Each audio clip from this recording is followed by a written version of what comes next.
అవసరమైతే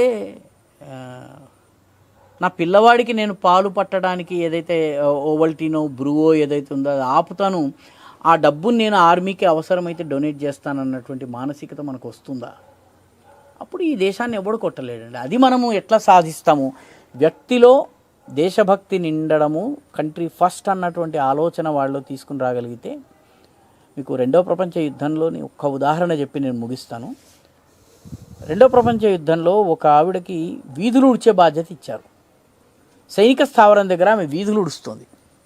వీధులు ఉడుస్తూ చిన్న చిన్న కాగితం ముక్కలు కనపడితే ఆ కాగితం ముక్కల్ని జాగ్రత్తగా చదివి చూసి వాటిని జాగ్రత్తగా చింపుతోందిట. ఒక మిలిటరీ అధికారి వచ్చి, ఏంటమ్మా నువ్వు ఏం చేస్తున్నావు అని అడిగాట. ఏమోనండి, ఇది మిలిటరీ కంటోన్మెంట్ ఏరియా కదా, ఎవడు ఏ కాగితంలో ఏం రాసుకున్నాడో, ఎక్కడ ఏ పేరు ఏ అడ్రస్ రాసుకున్నాడో ఆ కాగితం గాల్లో వచ్చి అలా వచ్చి రోడ్డు మీద పడింది. అందుకని ఇది ఒకవేళ దేశ యొక్క రహస్యం కనుక అటు ఇటు అయ్యేటువంటి పరిస్థితి ఉందేమోనని చింపేసేసి చదివేవాడికి ఎవరికి కూడా అర్థం కాకుండా ఉండేలాగా నేను చేస్తున్నాను అని.